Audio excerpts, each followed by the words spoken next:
Louvado seja o nome do Senhor, o Deus Todo-Poderoso, o leão da tribo de Judá. Se você crer, você vai ver a glória de Deus. Está o telefone à sua disposição aí, ó, na sua tela. E você pode ligar para o Teleesperança, nós vamos orar por você, faça o seu pedido de oração. E lembrando que você pode também acessar, né, tá aí o site da igreja, www.imissionaria.com.br. Faça o seu pedido de oração também através do site. E se você deseja mandar um e-mail para o programa, ó, fiodeesperança@imissionaria.com.br. Tá certo? Que Deus te abençoe. Nós estamos aqui no quadro Aconteceu Comigo e neste momento eu estou feliz porque Deus, ele tem provado o seu amor para conosco. Deus tem cuidado de nós. Está conosco o jovem John Matson, né? Para mim é uma alegria. A paz do Senhor Jesus, Matson. Tudo bem contigo? Boa tarde. Senhor, boa tarde, pastor.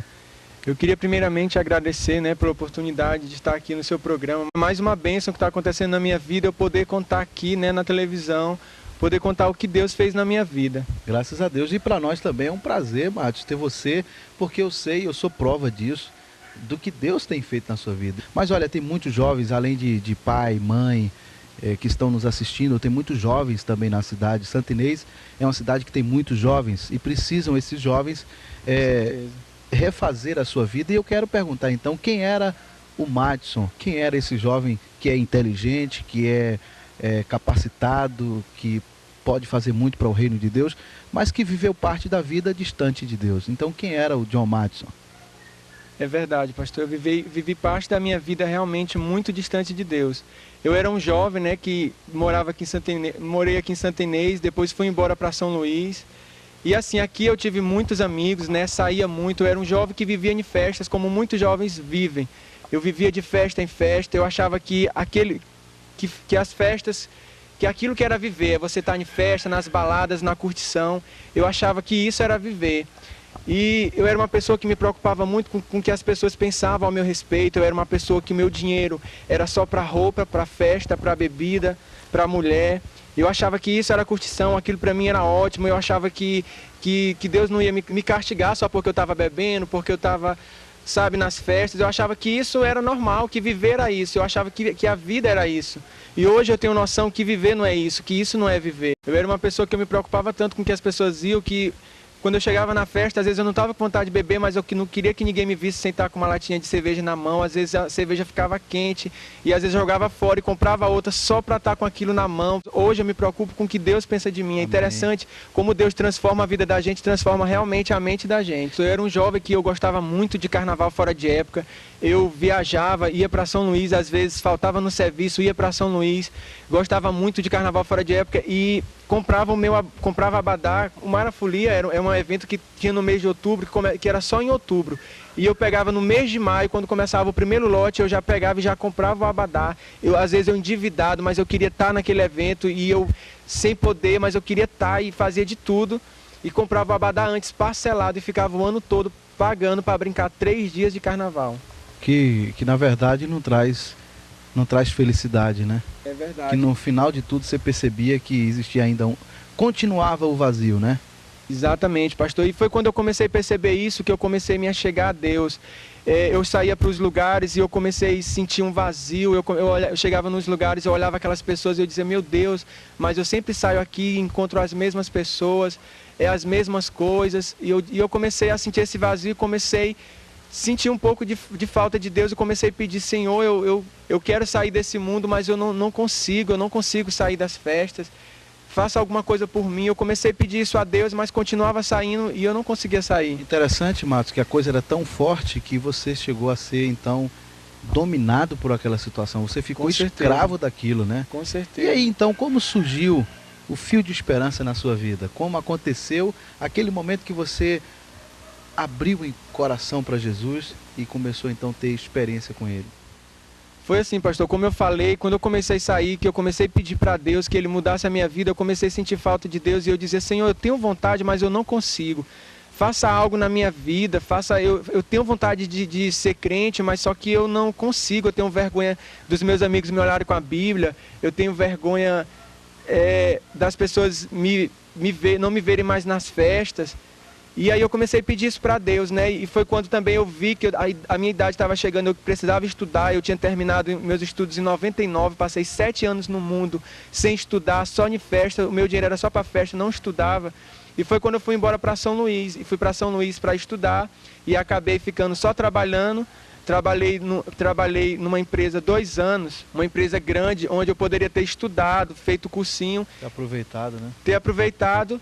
E, na verdade, foi só lá em São Luís também saindo. Minha vida era ir para a praia, chegar 3 horas da manhã, ficar bebendo com meus amigos na praia. Eu achava que aquilo era o máximo.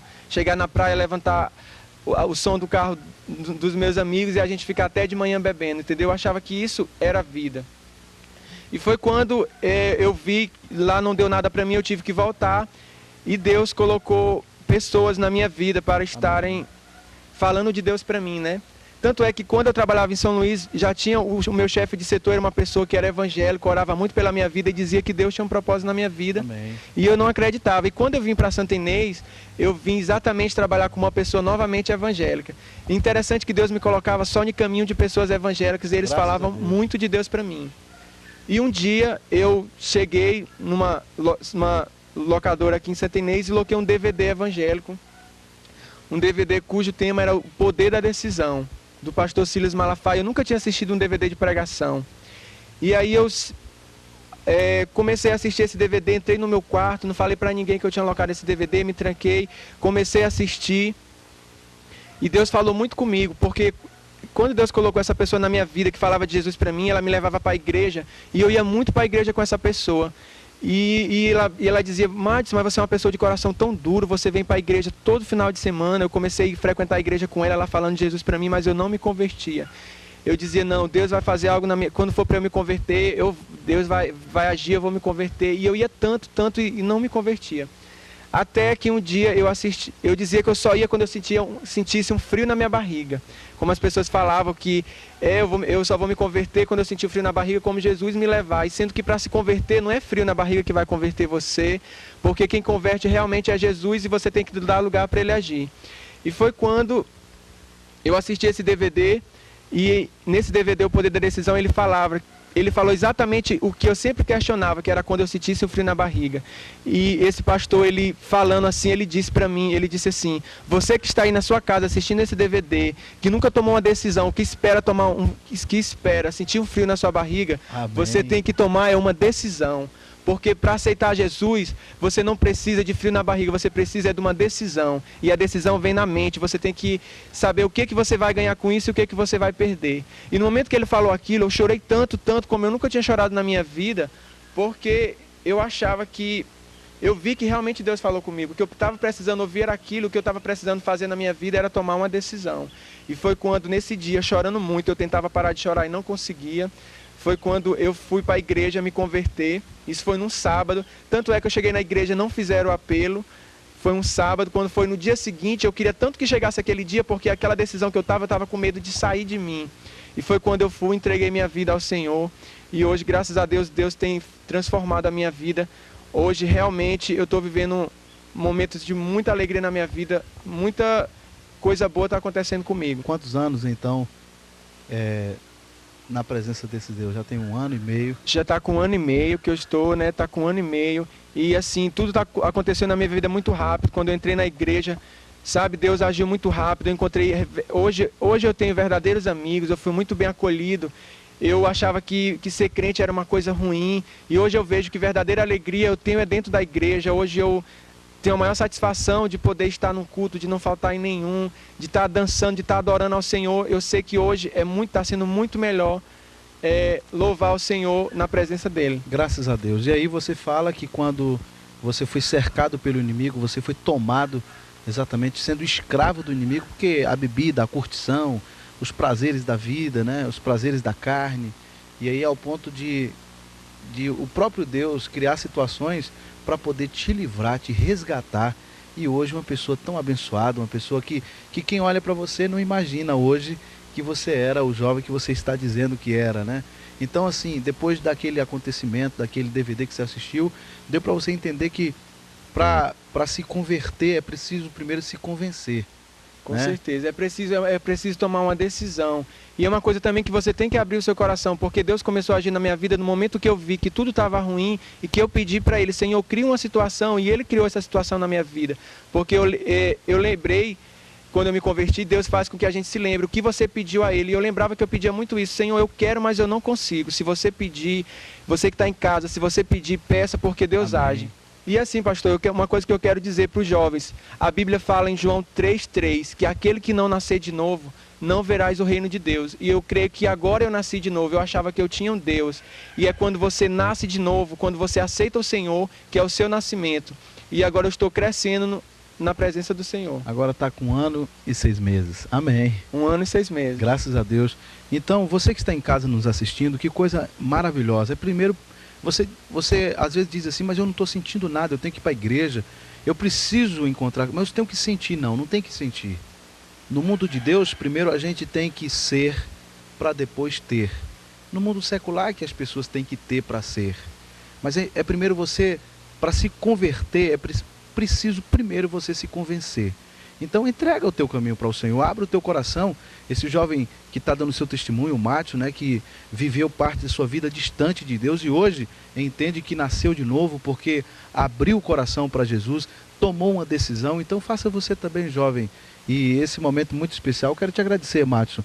E hoje então, você fala aí para nós, passa sua mensagem para quem está nos assistindo e diga então agora quem é o John Matson, Quem é agora esse novo homem, E passe a sua mensagem para os jovens que estão aí assistindo o Fio de Esperança. Amém. Eu quero dizer, jovem, para você que está em casa, entregue o seu caminho ao Senhor, que o mais Ele fará. E eu quero dizer assim, quando eu entreguei o meu caminho ao Senhor, hoje, graças a Deus, eu consegui a minha universidade, era uma coisa que eu almejava muito, que quando eu fui para São Luís, foi para estudar, e Deus me concedeu. Hoje eu faço a minha universidade, eu trabalho, e sabe, eu tenho verdadeiros amigos. Hoje eu me sinto realmente feliz.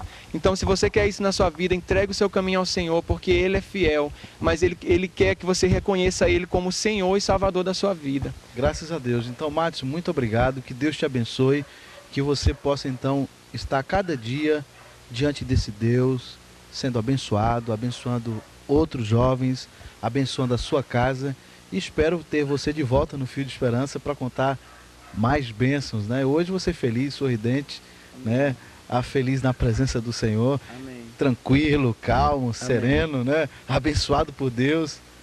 Prazer, Deus te abençoe e espero com certeza ter você de volta em outras oportunidades no programa Fio de Esperança. Obrigado, pastor. Amém? Amém. O Mátio quer aproveitar e fazer um convite para você estar hoje, Mátio, na Rede de Jovem. Pode fazer o convite para os jovens. Eu queria convidar você hoje, jovem, para estar lá na igreja. Tem um culto às 7h30 da noite, ali na Rua da Raposa, no antigo Conceição Freire, o antigo Cine Passeio, o antigo Colégio Acadêmicos, que você vai lá, que nós vamos estar esperando você de coração aberto para receber você. Lá tem jovens que cantam, que ficam alegres, Márcio? Com certeza, lá também nós dançamos e cantamos mais para o Senhor. Amém. Graças a Deus, olha, que coisa bonita o que Deus fez na vida desse jovem, pode fazer também na sua vida.